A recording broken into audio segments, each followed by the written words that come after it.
Bonjour à tous, bienvenue dans le MAC qui fait du bien. On est déjà un peu agité. Notre invité ce matin a eu l'audace, et il a bien fait, d'écrire la suite du plus célèbre des livres à l'international. C'est Le Petit Prince de Saint-Exupéry. Son enquête va nous emmener dans un voyage spatio-temporel. C'est plein d'espoir et d'amour que vous risquez d'embrasser même les arbres et les fleurs juste après l'émission. Jean-Pierre Gou est avec nous, bienvenue. Comment allez-vous ? Très bien, Karine, je suis vraiment ravi d'être avec vous. Est-ce que vous acceptez cette rose ? Oh là là, c'est le plus beau cadeau qu'on peut faire. Voilà. Et nous ? Le Petit Prince, et là, aujourd'hui c'est le thème. C'est le Petit Prince. Oh, écoutez, la semaine dernière déjà, vous avez eu ma pâte à tartiner. Je vous l'ai donné, je vous ai donné le chocolat, je vous ai tout donné après l'émission. Et en fin d'émission, vous lui offrez un renard. Je prends, j'habite à la campagne. Et le Petit Prince et la petite princesse sont désormais côte à côte. C'est Isa et François, bien sûr. Qu'est-ce qu'on fait aujourd'hui ? On dessine des moutons ? Dessine-moi. Non, nous on va parler émotion. Sérieux aujourd'hui. Test de personnalité ? Oui. Et on va parler de la Terre plate. Ah oui. Oui, dites pas plus que ça parce que... Et ça, c'est dingue. Et ça, je ne savais pas. C'est incroyable aussi. Bon, ça sera en fin de la première partie de l'émission. Jean-Pierre Gou. Alors, nous sommes en 1943. Non, Donc, 2024. c'est un an avant la mort d'Antoine de Saint-Exupéry. Il fait une promesse à sa femme, celle d'écrire la suite du Petit Prince. Peu de gens connaissent cette histoire. Je suis sûre que vous ne la connaissiez pas. Pas du tout. Racontez-nous. Alors en 2021, pour la première fois, Gallimard a publié la correspondance entre Saint-Exupéry et sa femme Consuelo. Et ces lettres étaient inédites parce qu'il y avait des problèmes de succession entre les deux familles. Et donc, ces problèmes de succession se sont résolus. Elles ont été éditées pour la première fois. Et dans une des lettres, Consuelo se plaint un peu que Antoine de Saint-Exupéry ait dédié Le Petit Prince à son ami Léon Woerth, qui était dans les camps de concentration. Et Saint-Exupéry, qui était déjà parti à la guerre, pour faire plaisir à sa femme, lui dit qu'il lui écrira une suite et qu'il lui la dédiera. Et dans une retour de lettre, sa femme lui dit « tu l'appelleras la petite princesse ». Voilà. Donc, 6 mois avant sa mort, l'idée de cette petite princesse était déjà dans son esprit. On n'a jamais retrouvé le manuscrit. C'est ça que je vais vous demander. On ne l'a jamais retrouvé. On ne l'a jamais retrouvé. Donc on ne sait pas s'il existe ou s'il Voilà. est écrit. Mais il y a certainement pensé, donc il est quelque part autour de nous. Il y a peut-être un égrégore tout Voilà. autour de cette histoire. Alors, Le Petit Prince, à quel âge vous l'avez lu ? Non, ladies first. Allez. Très très tard. Vous savez que c'est rythmé l'émission. Très tard, vers 20 ans. 20 ans ? Mes parents me l'ont lu très très vite. Et vous, Karine ? Et vous ? Vite, Karine, quoi. À quel âge ? Non, mais ce qui est intéressant, et je vais rebondir sur vous, Isa, parce que vous aussi, vous l'avez lu tard, moi beaucoup plus tôt, mais vous à l'âge de 20 ans, mais c'était le bon moment, et s'est suivi un enchaînement de synchronicité. Qu'est-ce que ça a ouvert d'avoir lu en vous, Le Petit Prince ? Alors, moi, j'ai découvert Le Petit Prince tard, mais depuis tout petit, il était chez moi. Et je voyais ce petit garçon qui était blond aux yeux bleus, qui me ressemblait. Et j'avais peur de lire ce livre parce que j'avais peur qu'il y ait un secret qui me soit révélé. Et à 21 ans, je l'ai lu. La boîte de Pandore. Voilà, il y a 21 ans, je l'ai lu pour la première fois. À l'époque, j'étais élève ingénieur, je voulais faire des mathématiques au service de la planète. Et il n'y avait aucune entreprise qui voulait faire des mathématiques au service de la planète. Donc j'allais signer avec une banque pour faire au moins des mathématiques, mais vraiment à contre-cœur. Et pour la première fois, en allant signer mon contrat vers cette banque, j'ai pris Le Petit Prince dans le RER et je suis arrivé au pied de la tour de cette banque en lisant le chapitre sur le financier. Et je me suis dit, c'est impossible que j'aille travailler dans la banque. Et j'ai refusé ce stage. Et en sortant, j'avais un message sur mon répondeur, le stage de mes rêves sur la transition énergétique, et c'était il y a 25 ans, et je travaillais 25 ans dans ce domaine, et c'est le miracle du Petit Prince qui m'a guidé là-dessus. Depuis, je suis tombé amoureux de ce livre, et je me suis rendu compte que beaucoup de gens avaient eu des histoires magiques avec ce livre, et je me suis plongé dans l'œuvre de Saint-Exupéry, et tout me parlait, tout résonnait, et je me suis senti habité par cette œuvre de Saint-Exupéry, et en particulier par Le Petit Prince. J'ai une collection de 200 exemplaires dans 200 langues et dialectes du monde entier. C'est pas la plus grande du monde, mais voilà, j'ai une fascination et une adoration pour Le Petit Prince. Et vous avez un point commun, c'est l'émerveillement. On va le voir tout de suite. Alors pour ceux qui ne vous le connaissent pas, vous connaissiez Jean-Pierre Gou, Bien sûr, on l'a reçu à plusieurs Voilà, vous êtes un ancien mathématicien, peut-être un des plus brillants de votre génération. Vous avez d'ailleurs reçu à l'époque un des prix les plus prestigieux dans votre discipline. Vous êtes également quand même l'auteur du best-seller et cette saga Le siècle bleu. Et vous venez nous présenter donc votre tout nouveau bébé. C'est une petite fille. Et c'est pas n'importe laquelle. C'est la petite princesse. Quelle est la genèse de votre livre ? Alors la genèse, c'est que ça fait 10 ans que je réfléchis à une suite de cette saga Siècle bleu pour raconter une révolution écologique mondiale qui fonctionne. Et en côtoyant tous les acteurs du changement, je ne trouvais pas la solution qui rendrait cette révolution bleue mondiale irrésistible. Et quand il y a eu le Covid, je me suis dit que c'était le moment d'essayer de chercher un changement de paradigme qui puisse vraiment rendre ça désirable, souhaitable, magnifique. Et en faisant mes recherches, j'ai découvert un secret qui était sur la couverture du Petit Prince, caché depuis 80 ans. Et ce secret dont on parlera juste après, je me suis dit ça pourrait faire en fait un extraordinaire sujet de roman. Et plus que la transformation écologique du monde, cette petite fille doit activer la suite d'Homo sapiens, la métamorphose de l'humanité. Et cette métamorphose, le secret est dans le Petit Prince. Et j'avais besoin d'un personnage qui soit un personnage féminin, qui soit une petite fille, pour ouvrir les cœurs, parce que le cœur, c'est aussi l'activateur de cette métamorphose de l'humanité. Et ce récit, qui est un thriller, puisque elle active cette révolution bleue, mais il y a évidemment des opposants, la Chine, des forces sombres dans l'économie, etc. Donc c'est un thriller très contemporain. Donc c'est pas une suite, un conte philosophique du Petit Prince, mais elle cherche ce fameux manuscrit perdu de la petite princesse, dans lequel il y aurait ce secret d'activation de ce que j'appelle Homo biosphéris, cette suite de l'humanité. Donc c'est ça la petite princesse. Et cette petite fille a 8 ans, elle s'appelle Gianni et elle a un cœur immense. Comme vous, Karine. Quoi. Faut l'inviter plus souvent. Ah bah, toutes les semaines, je vous garde avec vous. On peut pas vous mettre en porte-clés? Ça serait génial. Un petit Jean-Pierre Gou ici, avec une petite couronne.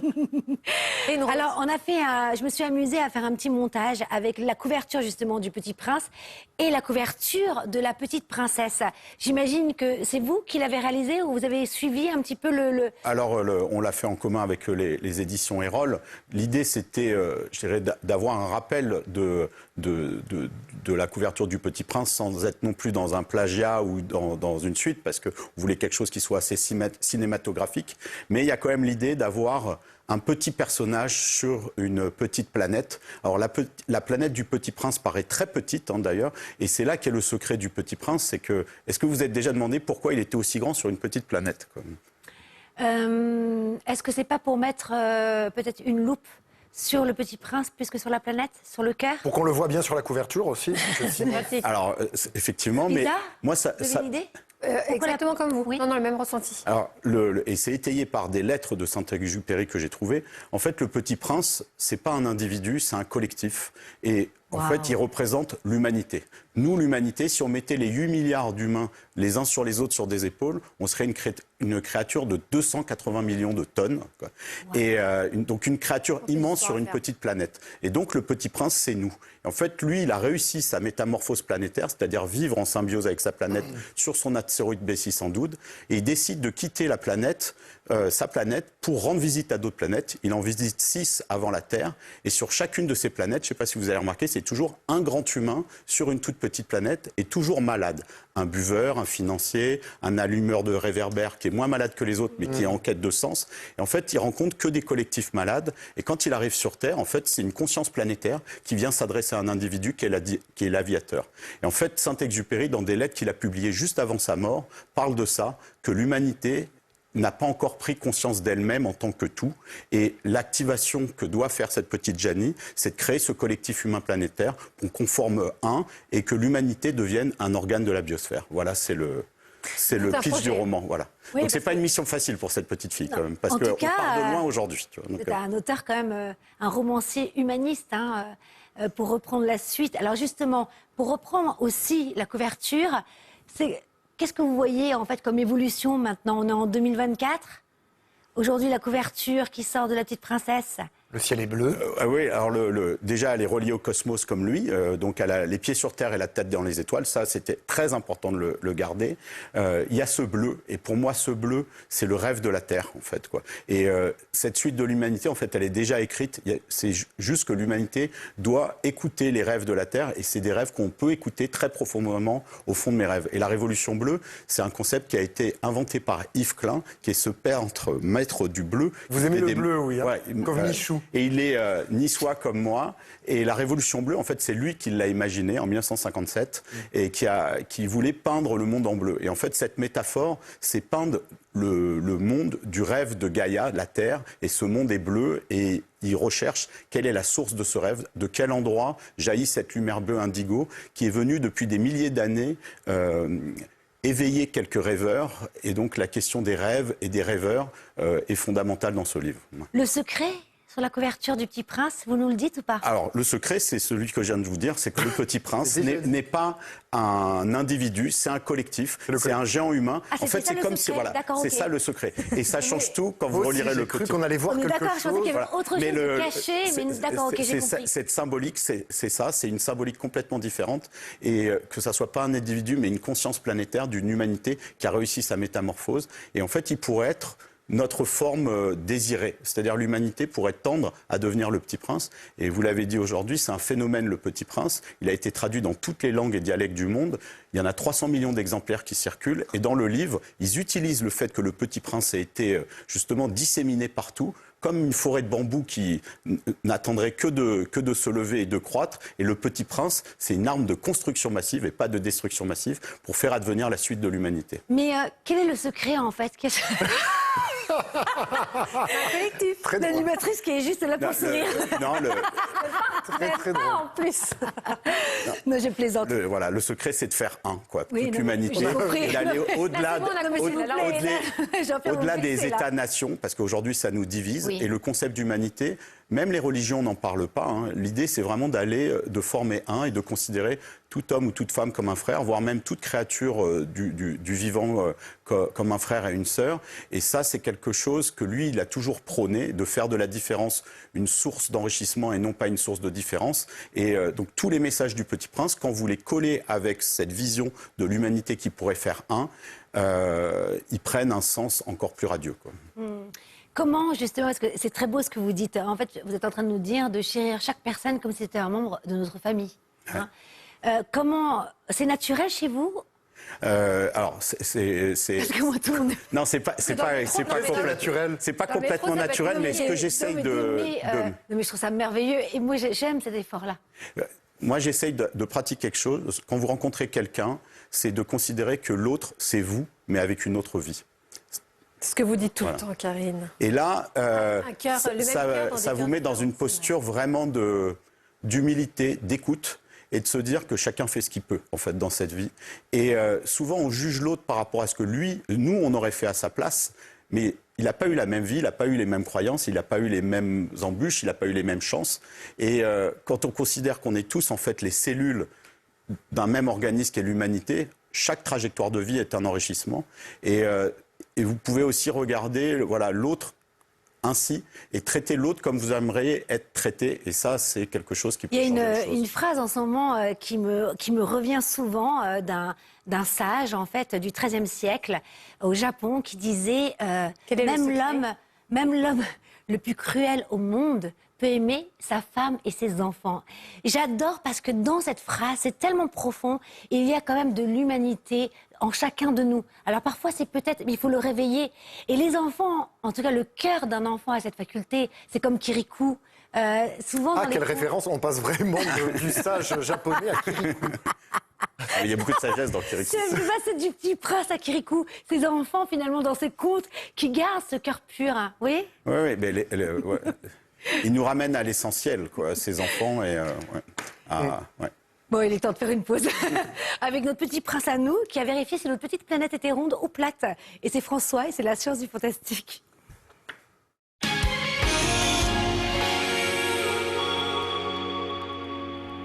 Alors je vous raconte quand même, hein. Donc François m'appelle, me dit Karine, j'ai une super idée, j'aimerais parler de la planète Terre. Je dis ça tombe bien, on fait le Petit Prince et la petite princesse. Et donc plate ou ronde de cette planète. Et je dis non mais arrête François quand même. Parce que dans la vraie vie on se tutoie. Oui, parce que dans la vraie vie on se tutoie, mais quand même tout le monde sait qu'elle est plate là, la planète. Oui, tout le monde le sait. Et la question peut faire sourire, je vais même pas faire la petite devinette en plateau. Sauf que si je pose la question, c'est parce que, est-ce que vous savez combien de jeunes de moins de 24 ans en France pensent que la Terre n'est pas ronde, croient en la théorie de la Terre plate? Petite idée? 37%. C'est beaucoup, 37%. 37, c'est beaucoup. C'est ceux qui sont dans une grotte. Non, avec les réseaux sociaux, Combien? ça va vite. 3, 5%. 5%. Allez, Je sais pas, intuitivement comme ça, parce que je vous regarde et que je suis en Ça va vite, télépathie, Karine, ça va vite. 17%. 17%, la réponse en images, toujours.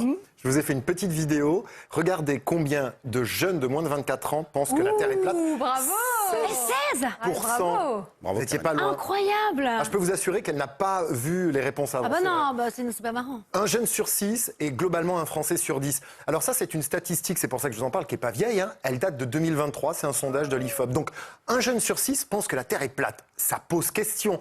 Pourquoi il y a des personnes dans le monde qui pensent que la Terre est plate? Alors ça vient des platistes américains qui, depuis le début des années 50, pensent que la Terre est plate. Alors ils sont officiellement 200 adhérents à cette association de platistes américains. Et globalement, il y aurait 12 millions d'Américains qui le pensent. Chez les Français, il y en a beaucoup aussi. Quels sont leurs arguments? Parce qu'on sait que la Terre est ronde depuis 2500 ans, depuis l'Antiquité. On pense que c'est une vision moyenâgeuse, mais ça c'est de la faute de Voltaire. Voltaire, pour valoriser les Lumières, il a fait croire que les moyenâgeux pensaient que la Terre était plate. Pas du tout. Depuis l'Antiquité, on dessine des terres rondes. Alors pourquoi des Américains, pourquoi des jeunes Français, aujourd'hui, pensent que la Terre est plate? Premier argument, et je vais en parler que d'un, ce sont les océans. Les platistes disent, mais si la Terre si la Terre est ronde comme ça, là, les océans qui sont dessus, eh ben, ils partiraient dans tous les sens dans l'univers. Ils ne pourraient pas épouser la sphérité de la Terre. C'est vrai, c'est une jolie vision, un peu poétique, un peu fantastique, mais en réalité, l'eau, elle est comme nous. Elle souffre de cette gravité, elle est attirée par le centre de la Terre, et donc elle épouse parfaitement la Terre. Si la Terre était plate réellement, imaginez une Terre plate, eh bien nous aurions le Soleil à toutes les phases de la journée, sur tous les pays au même moment. On verrait les mêmes étoiles, qu'on soit aux États-Unis, en Alaska ou n'importe où. C'est uniquement parce que la Terre est ronde qu'on a un côté jour, un côté nuit, et on peut voir une partie de la Voie lactée en fonction de là où vous vous trouvez. Effectivement, la Terre est ronde. Alors, effectivement, je peux abonder un peu dans le sens des platistes, parce que la Terre, c'est vrai, elle n'est pas tout à fait ronde, elle est légèrement plate au pôle, en raison de sa rotation. Et puis pour s'en rendre compte, en réalité, et c'est là que je vais rebondir moi aussi sur vous, Jean-Pierre, il suffit de regarder les images satellitaires ou les images prises par l'ISS à 400 km de nous. Les astronautes qui vont, ils prennent souvent des photos et on voit cette belle Terre ronde. Et vous, justement, vous avez créé un projet, une ONG, qui s'appelle One Home, qui permet, c'est un site internet, de vivre ce qu'on appelle l'overview effect. Alors, c'est un effet assez simple que vivent les astronautes lorsqu'ils voient la Terre de loin. C'est cette sensation qu'on a. On peut pas avoir des images? Mais si, on va le regarder tout de suite. C'est la sensation que la Terre est fragile. Et donc, vous avez développé des vidéos qui permettent à n'importe qui de vivre cet overview effect. Alors, En direct? En direct. C'est vrai? Oui. En appelant des artistes, comme là, on va l'entendre, Yael Naïm, si on peut l'écouter en plateau. Voilà. On va le laisser un peu.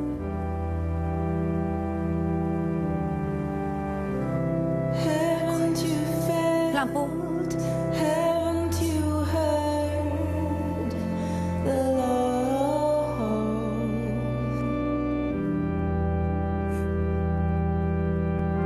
Donc ce qu'on voit là, ce sont des images de la NASA.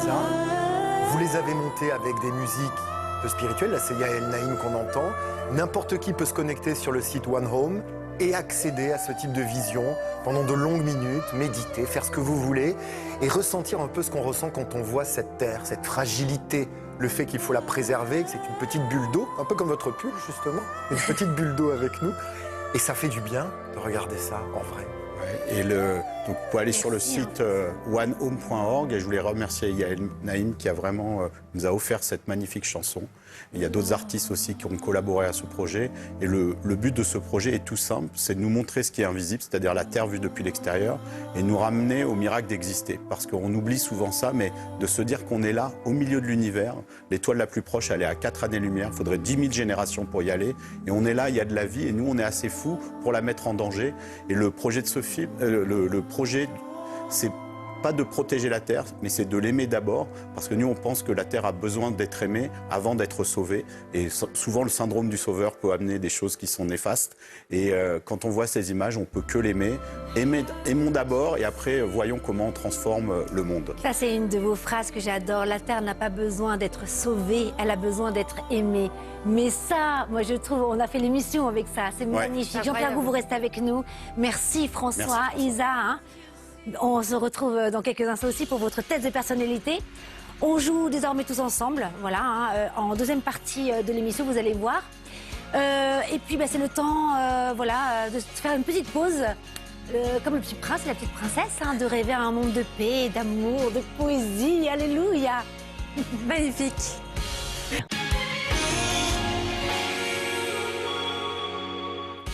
Bonjour à tous, merci à tous ceux qui nous ont rejoints. Ce matin, nous sommes avec un visionnaire. Il a osé écrire la suite du Petit Prince de Saint-Exupéry et rêver d'un monde meilleur. C'est Jean-Pierre Gou qui est avec nous. Mais avant cela, affrontons le présent avec Isa. C'est tout de suite le test de personnalité que vous adorez maintenant. Évidemment. Moi aussi.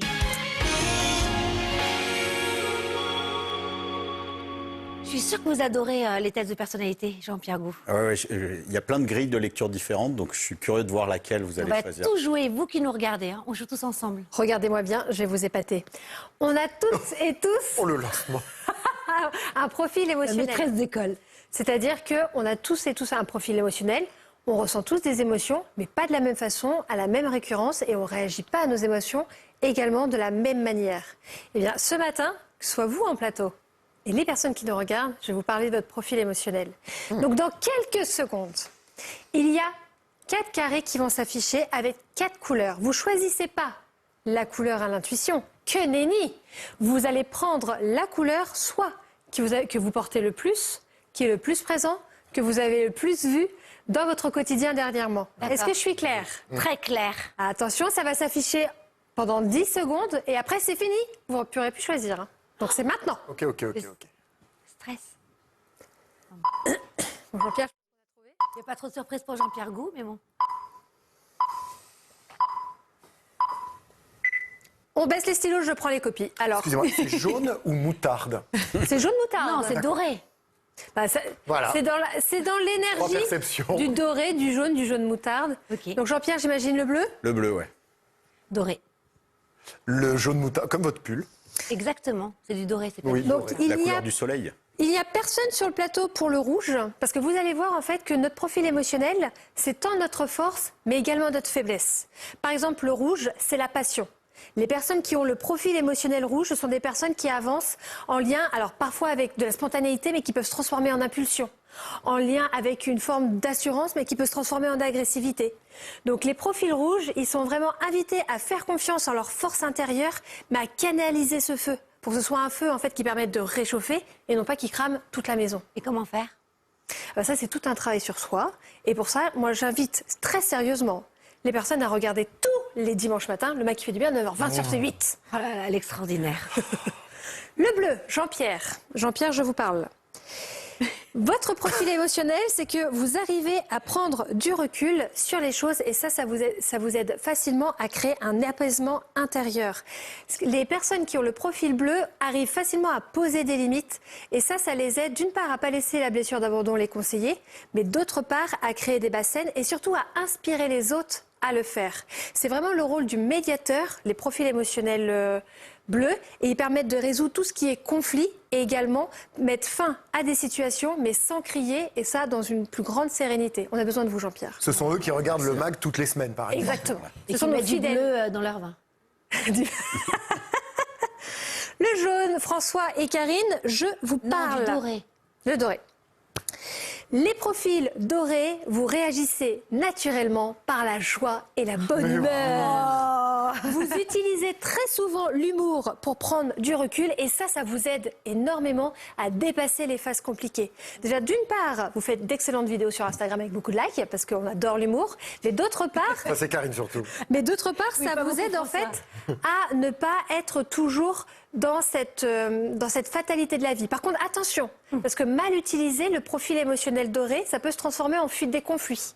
En fuite des conflits. Oh, mais c'est fort, ça, c'est vrai. Je déteste Et ça. en fuite de la réalité. Donc le but de nouveau, c'est de trouver un équilibre en regardant le mec qui fait du bien sur C8 à 9h20 le dimanche. Le rose. Le profil rose, émotionnel rose, ce sont des personnes qui réagissent très souvent par la tendresse. Et ça permet de développer et de nourrir une très grande empathie. Donc ça, pour les autres, les profils roses, c'est très intéressant parce que ça crée une sécurité, ça crée de la bienveillance, ça crée un cocon, un nounours. Par contre, attention, parce que contrairement aux bleus qui savent très bien poser des limites, roses, non. Et du coup, elles peuvent affranchir leurs limites trop épongés et ne plus avoir de la place pour eux-mêmes. Donc les personnes qui sont roses, soyez dans la bienveillance, mais posez des limites. Isa, vous êtes jaune. Dites-le. Jaune. Oui, on est la pour team une jaune, fois- on est la team Pour dorée. une fois, dites Je dis. le résultat de votre... Eh ben merci, hyper intéressant, comme d'habitude. Merci. Jean-Pierre Gou. Alors, vous avez écrit la suite du Petit Prince. Son nom, son titre, vous n'êtes pas allé chercher loin. Le secret. La petite princesse, c'est 3 ans de recherche. On y retrouve les dernières découvertes scientifiques, mais pas que. Il y a aussi, vous nous ramenez à toutes ces sagesses anciennes. Quelles sont celles qui vous ont le plus fasciné? Alors, moi, j'essaye d'écrire un livre qui soit pas dualiste. Et les méchants dans ce livre sont les Chinois qui s'opposent à la Révolution bleue. Donc, j'avais besoin de trouver dans les sagesses chinoises des choses extraordinaires pour Pas facile à rééquilibrer dire, les hein, choses. Les sagesses chinoises. Non, pas tout à fait. Oui, Et, avec le stylo, en fait, Jean-Pierre. dans les sagesses chinoises, il y a cette croyance que le monde est toujours en mouvement, quoi. C'est ce que le yin et le yang défend, alors que nous, on a tendance à voir le monde comme quelque chose de figé.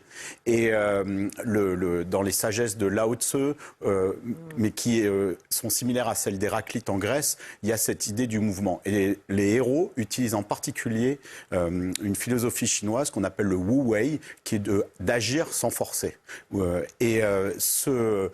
Les héros, pour déployer cette révolution, qui est naturelle puisqu'elle est dans le sens de l'évolution, ils recherchent en fait où sont les grands mouvements pour se mettre dans ces grands flots et accompagner ça et la déployer en toute simplicité. Et pour moi, ce agir sans forcer, ce Wu Wei, c'est vraiment quelque chose d'extraordinaire. Et quand on sent que dans la vie, on fait quelque chose qui résiste, c'est peut-être que c'est pas juste et qu'il y aurait une manière de le poser différemment pour qu'on n'ait pas à forcer. Et voilà, pour moi, c'était vraiment le plus beau cadeau, un cadeau qui est taoïste, quoi. Donc, Une phrase aussi que j'aime beaucoup, c'est l'harmonie n'exerce pas de contrôle. Ça rejoint un petit peu Wu Wei. exactement ça, voilà. Vous connaissez Wu Wei? La marque de téléphone. Et Moi, c'est pour ça, la Sainte- Wei comprend qu'on fait du sport. Saint-Exupéry, dans Vol de nuit, il avait cette phrase extraordinaire où il disait « Dans la vie, il n'y a pas de solution, il y a des forces en marche, il faut les trouver et les solutions suivent. » Et il a écrit Vol de nuit à Nice, et moi je suis originaire de Nice, et cette phrase, pour moi, il y avait un secret, d'ailleurs elle est dans le livre, et il cherche quel est le secret de cette phrase, et donc il cherche quelles sont les plus grandes forces en marche qu'on pourrait activer. Et en fait, ces forces en marche, la plus grande de toutes, c'est la force de l'évolution d'Homo sapiens vers ce collectif planétaire là dont je parlais au début, qui était le secret du Petit Prince. Et voilà, mais dans ces grandes sagesses, il y a énormément à puiser. On a une grande chance aujourd'hui parce qu'on a beaucoup de problèmes, mais toutes les sagesses sont encore là. Et on a vraiment, c'est intéressant de les revisiter, de voir comment elles peuvent s'agencer avec la science pour nous amener vers un monde meilleur. Mais ça, on en parle dans cette émission, c'est remettre au goût du jour finalement toutes ces sagesses ancestrales. Et même vous qui partez souvent en Égypte, vous avez d'ailleurs, qu'est-ce que vous retenez finalement de toute cette sagesse pharaonique? Vous savez, les anciens Égyptiens, ils passaient quasiment leur vie à préparer leur après-vie parce qu'elle était bien meilleure. Les champs d'Ialou, les paradis, c'était ce qui les attendait. Et en réalité, la mort, je dirais pas c'était presque une fête, mais c'était vraiment ce qui les attendait derrière et c'était que de la joie et un vrai plaisir. Et on passe sa vie à préparer l'au-delà. Ça, c'est très intéressant. Et on passe sa vie à préparer l'au-delà comment? En se forgeant un soi solide ou En se forgeant un soi solide, parce que vous savez que pour les anciens Égyptiens, au moment de votre mort, eh bien, votre âme est pesée sur une balance. Oui. Et vous faites face La à la plume. plume. Oui. Exactement. Faut aller manger. Et si votre vie n'a pas été saine, mais je veux dire, c'est pas faire des bêtises, etc. Mais si vous estimez que vous n'avez pas été bon, eh bien, votre âme, elle pèse trop lourd et vous vous faites dévorer par les crocodiles. Vous n'allez pas dans les champs d'Ialou, dans le paradis. Vous avez vu ce qui Donc, vous attend, très Ina? spirituel. Je suis parfaite, moi. Champ de crocodile. C'est super intéressant. Et en Bah, c'est pas grave, Normandie, on fait plein de sacs. vous qui explorez la Normandie, quelles sont les sagesses là-bas? Dans le Calvados. Non, mais en plaisant- Nous, c'est le Camembert, le Cid, le Calvar. Alors là, Non, mais vous êtes fasciné aussi par les sagesses ancestrales? oui, alors moi par exemple, j'ai une passion, alors désolée pour mes amis normands et normands, mais pour Brocéliande. Brocéliande qui a la très grande sagesse avec Arthur, Merlin, la fée, les fées, les élémentaux de la forêt. J'adore aller à Brocéliande, c'est riche d'histoire et de légendes. Une autre, justement, anecdote du livre sur ces sagesses anciennes dont on pourrait s'inspirer encore aujourd'hui? Peut-être dans les sagesses chamaniques, qui sont aussi des sagesses anciennes. D'ailleurs, de se le connecter. héros Abel et chaman. Voilà, le héros est chaman. Et aujourd'hui, on cherche toujours l'intelligence en soi. On a l'impression qu'on a intelligence, on va chercher dans ce qu'on a appris, alors que le chaman, il se connecte à l'intelligence du monde, quoi. Et le monde est intelligent, le monde murmure, et le chaman apprend à écouter, et les solutions, il les laisse venir de l'extérieur. Donc c'est une posture.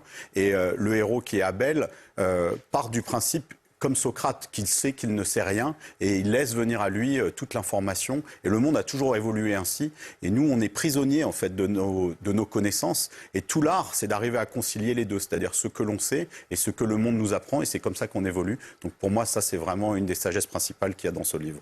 Vous avez des enfants? Ouais, j'en ai 2, 14 et 16. Un petit prince et une petite princesse. Ouais, et comment vous les sensibilisez finalement à votre discours humaniste? Alors, Comment s'y prendre avec les enfants aujourd'hui, en 2024?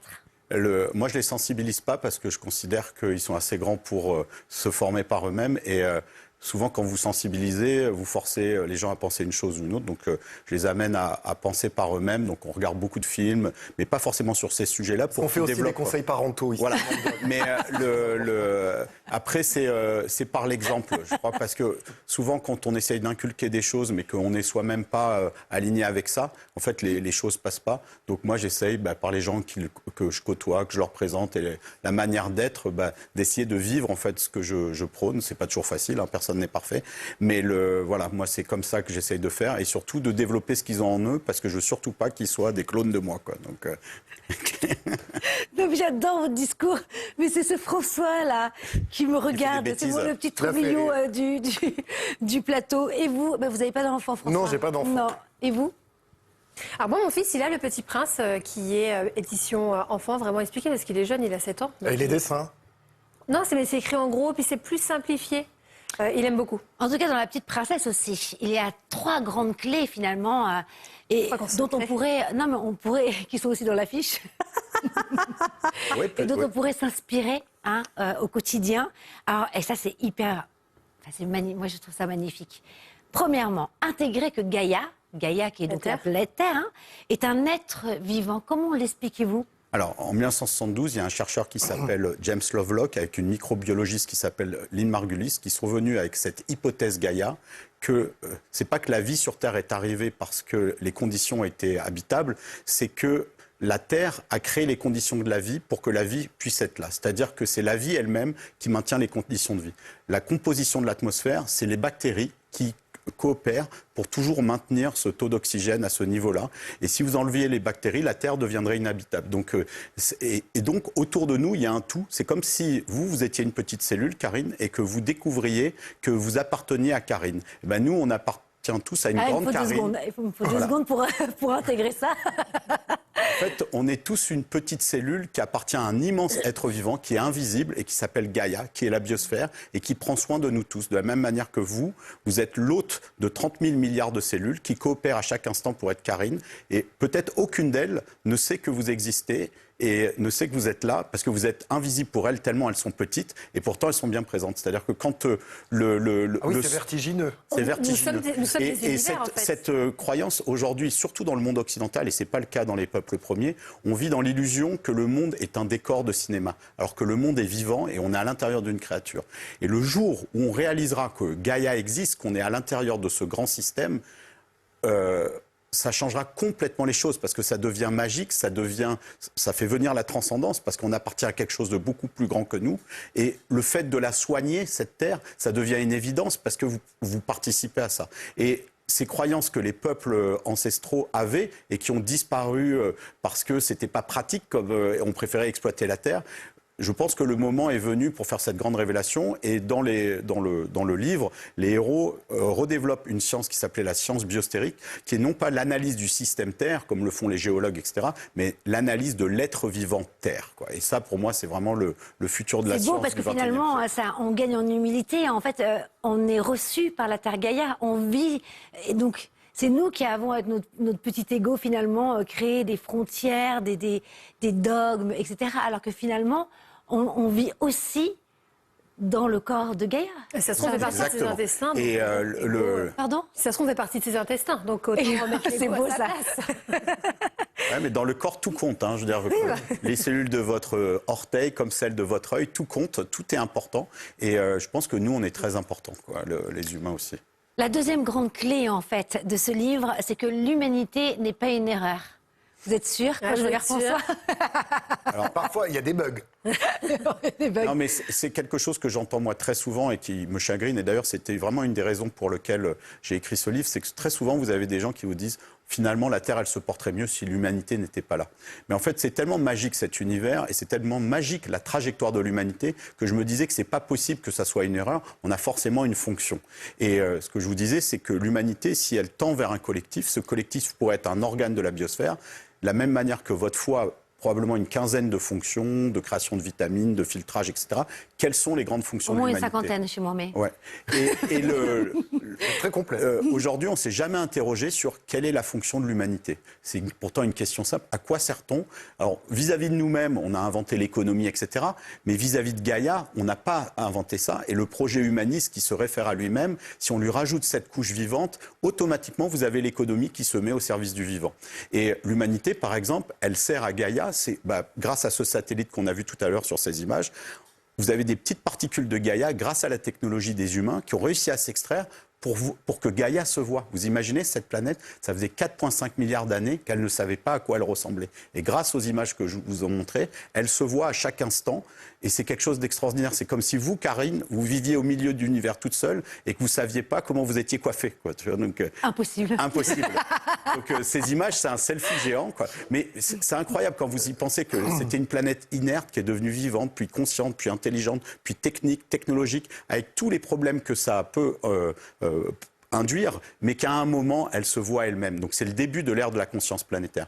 Et une autre chose, l'humanité pourrait prendre soin de sa planète. Il y a beaucoup de gens aujourd'hui qui prennent soin de la planète, on la détruit beaucoup, mais on pourrait être vraiment ceux qui la câlinent et qui viennent prendre soin de tous les écosystèmes ou de tous les individus qui ont mal, qui souffrent. Et l'humanité pourrait faire ça. Et il y a des tas d'autres choses. Par exemple, on peut aussi lui donner des lunettes pour découvrir ce qu'il y a dans l'univers. Cette petite planète qui était là au milieu de l'univers, elle voyait des petits points lumineux, elle n'avait aucune idée de ce que c'était. C'est des soleils, et puis ces soleils, il y en a d'autres qui appartiennent à des galaxies. Et vous prenez par exemple le James Webb Telescope.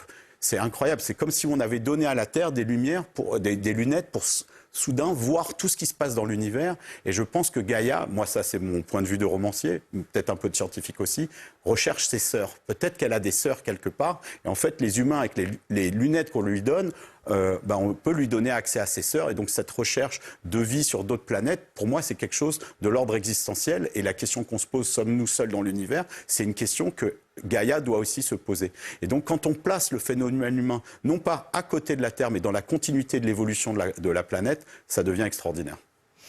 Il y a une troisième clé, et ça c'est ma préférée, quoique c'est toutes mes préférées quand même, mais j'adore ce que vous dites. Vous dites qu'on vit en fait une révolution, la révolution bleue, et qu'on devrait se réjouir de vivre ce moment et cette époque.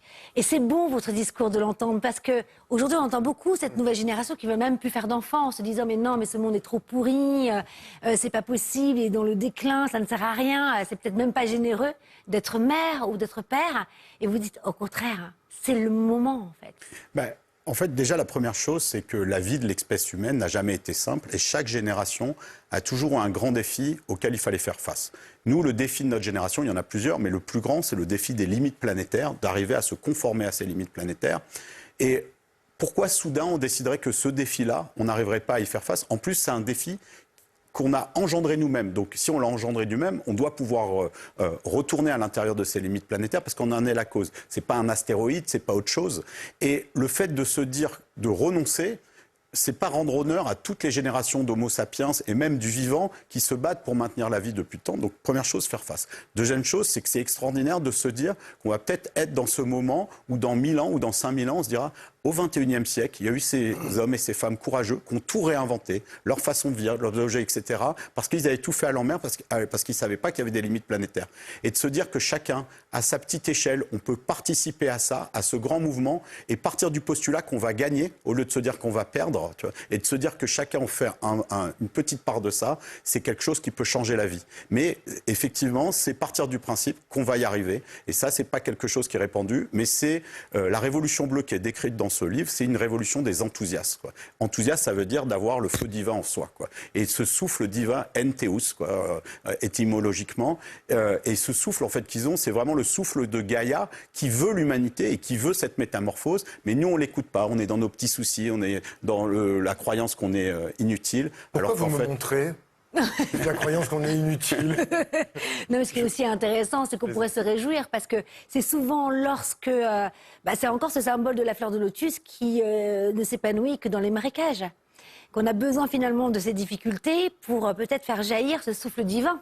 Oui, exactement. Qu'est-ce que vous en pensez aussi peut-être? La fleur de lotus dans les marécages? Oui, ou du souffle Mais moi, ce divin. que je trouve incroyable, c'est Vous que... avez 5 minutes. Ce que je trouve incroyable, c'est que depuis peu de temps, Pluton, donc qui est la planète de la transformation oui. intérieure, est rentré en Verseau. C'est vrai. Et ça, c'est vraiment l'énergie de Pendant 20 ans. révolution. Pendant 20 ans. 20 ans. Et la dernière fois qu'elle a eu cette conjoncture, ça a été la Révolution française. Oui. Donc là, en fait, il y a vraiment ces aspects astrologiques de révolution. On transforme pour une nouvelle liberté d'être et une autre façon de faire. Mais d'ailleurs, j'avais une question par rapport à ça, parce que c'est vrai, moi j'avais entendu aussi que Pluton était... Parce que Pluton a quitté le Scorpion, hein, c'est ça? Capricorne. Capricorne, pendant 20 ans, ils étaient... Oui. Maintenant, donc c'est en Verseau pendant 20 ans. Le Verseau, c'est quoi alors? C'est la Qu'est-ce qu'on nous liberté. demande? L'énergie du Verseau, c'est la liberté, l'indépendance. Je fais ce que je veux en fonction de qui je suis et non pas en fonction de ce qu'on m'impose. L'énergie du Verseau, il y a vraiment ce rejet d'injection, d'autorité, on va dire, inadéquate et de tout ce qui est obligation infondée. Donc, quelle peut être la balance entre... Ah, là, il n'y a pas de balance. On rentre dans une énergie de révolution, en fait. Vous D'accord. parlez du signe, là? Oui, de Pluton en Verseau, Et de la c'est balance. très intéressant. Non, mais Ah la non, balance, non, c'est pas le signe. l'équilibre. Non, l'équilibre, parce qu'en fait, c'est les deux pièces d'une même face. Non, c'est les deux faces d'une même Les deux pièces d'une même face. C'est quoi le secret, Karine? Vous comprenez ce que je veux dire? J'ai bien Oui. compris. Oui. On a déconné. Hein. On va quand même dans une énergie de révolution Voilà. et je trouve que c'est incroyable. En plus, je trouve que c'est incroyable que ce livre sort maintenant. Ouais, et Incroyable. dans les énergies de révolution, enfin souvent la révolution c'est associé à quelque chose de violent, mais pas forcément. Et en fait Bravo. dans le Révolution douce.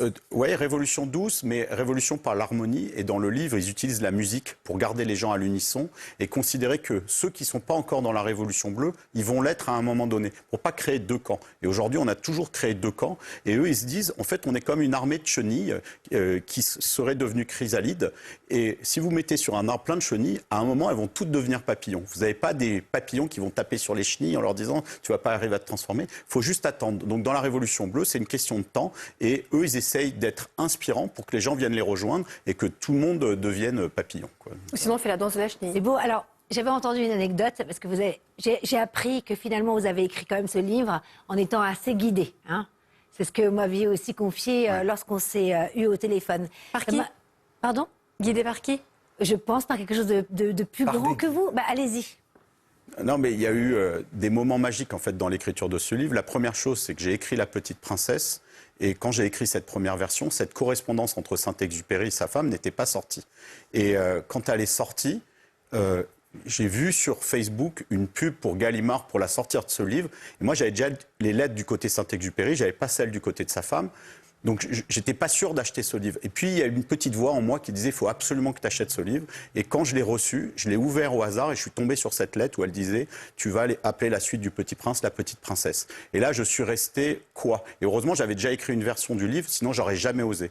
Et la deuxième chose, quand je savais ça, j'avais un sentiment un peu on va dire, d'imposteur vis-à-vis de la mémoire de Saint-Exupéry, vis-à-vis de la famille. Et je me disais, quand j'aurai fini, c'est très important que je les contacte et que je demande l'autorisation de pouvoir parler ainsi.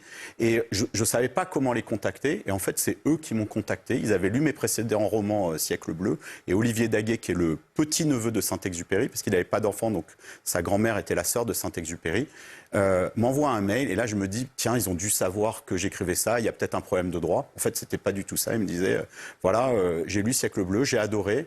Et je ne sais pas pourquoi, il me semble qu'il faudrait qu'on se rencontre. Incroyable. Et je me disais, c'est étrange. Et quand on s'est rencontrés et que je lui ai dit que j'avais écrit La Petite Princesse et que j'ai sorti le manuscrit, la première chose qu'il m'a dit, vous êtes au courant pour la lettre Personne connaît cette lettre de Saint-Exupéry. Enfin, maintenant, tous les auditeurs du MAC qui fait du bien la connaissent. Et quand il m'a dit ça, je lui ai dit, c'est la première phrase du livre. Et là, on s'est regardé pendant 5 minutes en se disant, qui a organisé cette rencontre, quoi. C'était magique, quoi. Et il a même écrit la préface du livre. Donc, c'est quelque chose qui est extraordinaire. Donc, je ne sais pas interpréter ça. Peut-être qu'il y a un mystère ou pas. Mais en tout cas, c'est des cadeaux de la vie. Donc voilà, donc il faut juste honorer ces cadeaux et j'ai essayé dans ce livre d'honorer ces cadeaux puisque après l'avoir rencontré, je lui dis mais c'est tellement magique. En plus, il a lu le livre, il a adoré. Il m'a dit votre vision sur le collectif humain planétaire, ça nous plaît beaucoup. On souhaiterait vous accompagner dans ce projet. J'ai dit je vais tout réécrire. Je veux que ce livre il soit vraiment magnifique et qu'il fasse honneur à ça, honneur à ces cadeaux. Et je l'ai même réécrit 2 fois. Donc c'est pour ça que ça a mis du temps à sortir et que ça a mis 3 ans parce que c'est pas souvent qu'on est dans cette position extraordinaire. D'ailleurs, on est tous auteurs, on a tous écrit des livres, Tout à fait. plateau. Quelle est votre façon, pour ceux qui nous regardent et qui aimeraient peut-être écrire, voilà, qu'est-ce qui vous guide, comment s'y prendre? Ah bon, c'est mon éditeur qui m'appelle pour me dire s'en est où. Non, moi j'écris la nuit. Je crée et j'écris la nuit. J'ai besoin de l'énergie de la nuit et après, c'est un peu difficile à expliquer parce que c'est un mélange tant de réflexion que de ressenti, de se ressentir. En fait, être connecté avec soi, mais être également connecté à quelque chose qui n'est pas palpable. Moi, je suis une droguée, mais droguée de l'inspiration. C'est-à-dire que je crée aussi pour moi parce que c'est des moments où le temps s'arrête. C'est-à-dire que tu commences à minuit, avant tu te dis « Ah, je baille un peu, il est 5h30 du mat », t'as pas vu le temps passer. Je ne pourrais pas vivre sans ces Et moments-là. puis l'accomplissement, c'est extraordinaire aussi, hein, ce résultat après l'effort. Je préfère le moment où j'écris Oui. plutôt que le moment d'accomplissement. C'est ces moments-là que je chéris absolument. La créativité. Et vous, François? Moi, je pense toujours qu'il faut un musée intérieur, mais aussi un musée extérieur. Il faut que vous soyez bien dans un endroit. En tout cas, moi, c'est ce que j'utilise. Je mets dans mon Ça, c'est important. coron, et puis j'écris, et ça nourrit l'intérieur. Donc les 2 musées, intérieur et extérieur, se parlent. Et c'est comme ça que vous créez. Et vous, Karine? Moi, cette envie d'encourager me donne cette créativité, en fait. Ah, mais vous installez comment, ça, à quelle heure? Alors moi, avec qui Alors moi, c'est comme vous, François. J'ai besoin que l'extérieur, il y ait des couleurs, des sons, des musiques.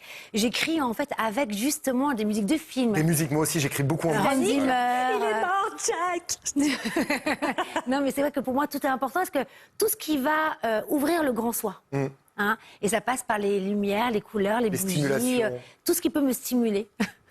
Ok, Karine, on s'arrête là. La petite phrase. Jean-Pierre Gault, vous voulez dire quelque chose avant Moi, qu'on la tire la musique petite aussi. phrase Et d'ailleurs, il y a un site révolutionbleu.fr où il y a les playlists. Et donc, toutes les playlists qu'écoutent les héros, qui étaient celles que j'écoutais, les gens peuvent avoir une version audio Génial. du livre. Et ça, c'est génial. très important. Et l'autre chose, moi, j'utilise beaucoup les rêves. C'est-à-dire qu'avant de me coucher, je pose des questions. Et souvent, au réveil, j'ai des petits mots qui viennent. Et à partir de ça, souvent, je débloque des éléments dans l'intrigue du roman. Donc, j'utilise beaucoup les rêves. Comme vous, Karine. Ça, c'est merveilleux. Vous recevez beaucoup de messages pendant les rêves. Moi, c'est simple. Maintenant, Sur les réseaux sociaux. j'ai mon dictaphone, je fais des songes toutes les 2 heures. Ça fait des années que je fais plus de nuit complète, moi. Et j'ai plein d'informations. Mais je trouve ça magnifique, ce monde imaginaire. J'ai déjà écouté un de vos vocaux, c'est beau. Votre voix, c'est pas la même. Ah bah non, elle n'est pas réveillée. Et Non. parfois, Elle est heureusement douce. et je Elle vous est dis douce. enregistrer. Parce que le matin, quand on se réveille, on a tout oublié. On oublie les rêves. Quand je mets lecture, je dis, c'est pas vrai. J'ai dit ça, j'ai rêvé ça. Incroyable. Mais c'est génial. On peut même écrire on devrait faire ça. Écrire un livre sur les rêves. Carnet onirique. Mais c'est génial. Par Karine Arce. Juste une chose. Le petit prince disait, restez enfant. Que dit la petite princesse? Elle doit dire rester unis. En fait, on est dans un monde où chacun, on est vraiment dans le chacun pour soi. Et elle, ça Vous êtes son merveilleux, dôme, c'est tous ensemble, quoi. Jean-Pierre Gault, on vous adore, je vous adore, mais vous le savez. La petite princesse aux éditions Erol, voilà. C'est le premier d'une saga, trilogie. ouais. Donc, ouais, C'est- d'une voilà, trilogie. d'une trilogie. J'ai dit trilogie. Je suis fatiguée Trilogie. là aujourd'hui, hein, non? Vous avez Vous êtes remarqué en ou pleine pas? forme. Dyslexique, tout là, j'ai tout Non, mais bien. Jean-Pierre n'a pas réussi à dire sagesse chinoise. Oh, vous êtes gentil, hein, voilà. Allez-y, il y a une petite phrase qui vous attend dans la petite boîte envoyée par un téléspectateur. Le temps que vous la preniez, Isa, vous commencez? On ne voit bien qu'avec le cœur, l'essentiel est invisible pour les yeux. C'est de qui? Antoine de Saint-Exupéry. ça- Alors oui, parce que j'ai oublié de vous le dire, on a fait exprès. Ah oui, cette semaine. Ah mais non, cette synchronicité est incroyable. Non, voilà. En fait, j'ai demandé qu'on n'écrive que des phrases du En Petit rapport. Prince ou de la Petite Princesse. Des citations. Allez-y. Les âmes sœurs finissent toujours par se retrouver car elles se cachent aux mêmes endroits. Oh. Ça, c'est dans La Petite Princesse. Ça. C'est de vous. Ouais, Absolument. et c'est tiré d'un aphorisme de Robert Incroyable, Barbeau. parce que Mais, ça me fait penser à nous deux. ouais. Oui. Parce qu'on se retrouve aussi dans le mag.